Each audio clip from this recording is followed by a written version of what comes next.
ඉතින් කොහොමද යාළුවනේ? ඔන්න අදත් මම කුතිම් රසකාරක නැති ඉතාම ඉක්මනින් හදාගන්න පුළුවන් රසම රස බිස්කට් රෙසිපි එකක් අරගෙන ආවා. ඉතින් අපි බිස්කට් එක හදන විදිය බලමු. මුලින්ම බිත්තරයක් ගන්න එක භාජනයකට කඩා ගනිමු. සීනි ග්‍රෑම් 80ක් බෙන්ඩ් කරලා අරගෙන ආවා. ඒකත් ඒ භාජනයටම දාගනිමු. සීනි බ්ලෙන්ඩ් කරලා ගත්තාම ඉක්මනින් දිය වෙනවා. දැන් අපි මේ ටික හොඳින් මිශ්‍ර කරගන්න ඕනේ. විනාඩියක් විතර මේක මිශ්‍ර කරගන්න. දැන් මේක මිශ්‍ර කරගත්තට පස්සේ මේ මට්ටමට ආවම තල ග්‍රෑම් 60ක් එකතු කරගන්න ඕනේ. මම මේ තල ටික බෙදලා තමයි අරගෙන තියෙන්නේ. දැන් අපි මේක නැවතත් හොඳින් කලවම් කරගන්න ඕනේ.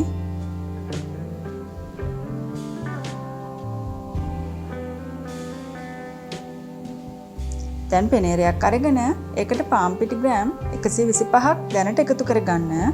ඉතිරි ටික පස්සේ එකතු කරගනිමු. බේකින් පවුඩර් තේ හැඳි භාගයක්, බේකින් සෝඩා තේ හැඳි 4න් එකක්, කොකෝ පවුඩර් මේස හැඳි එකක් එකතු කරගන්න. ක්‍රිස්පියට බිස්කට් එක කන්න කැමති නම් බේකින් සෝඩා එකතු කරගන්න ඕන. දැන් මේ ටික හොඳින් හලා ගන්න.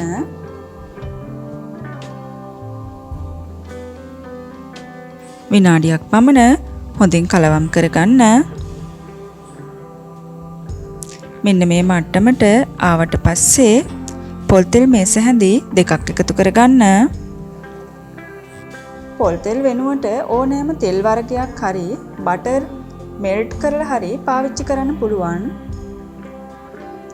දැන් මේ ටික විනාඩි දෙකක් විතර හොඳින් කලවම් කරගන්න ඕන. ඔන්න දැන් මේ වෙලාවේ ඉතිරි පිටි ග්‍රෑම් 125 එකතු කරගමු. දැන් මේ ටික හොඳින් හලා ගන්න. දැන් නැවතත් හොඳින් කලවම් කරගන්න. ඕන දැන් මේ මට්ටමට ආවට පස්සේ අපි මේ ටික අතින් නනා ගන්න ඕන. අතේ ඇලෙන්නේ නැති පදමට විනාඩි දෙකක් විතර හොඳට නීට් කරගන්න.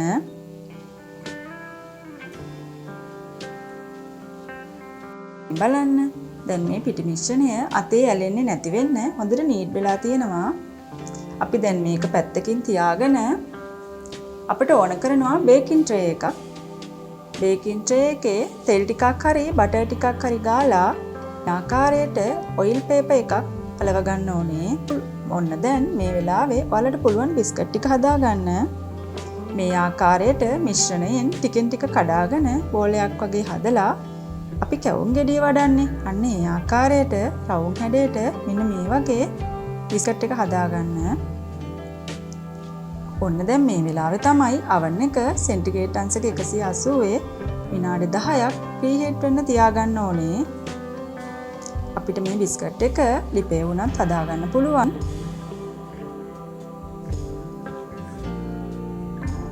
ඉතින් මේ විදියට බිස්කට් ටික ඔක්කොම හදලා බිස්කට් ටික බේකින් ට්‍රේ එකේ අසුර ගනිද්දී මෙන්න මේ ආකාරයට පරතරයක් අනුව තියාගන්න.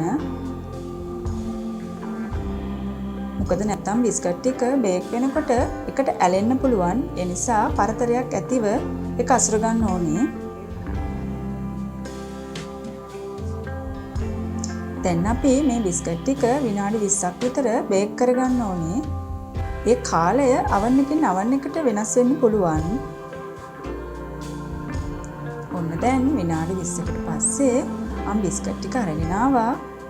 බලමු කොහොමද කියලා. මේ බලන්න ඇලෙන්නේ නැති පිට හොඳට ගලව ගන්න පුළුවන්. හොඳ ක්‍රිස්පි ගතියට තියෙනවා. ටික කඩනකොට හොඳ ශබ්දයක් එක්ක තමයි බිස්කට් ටික කැඩෙන්නේ.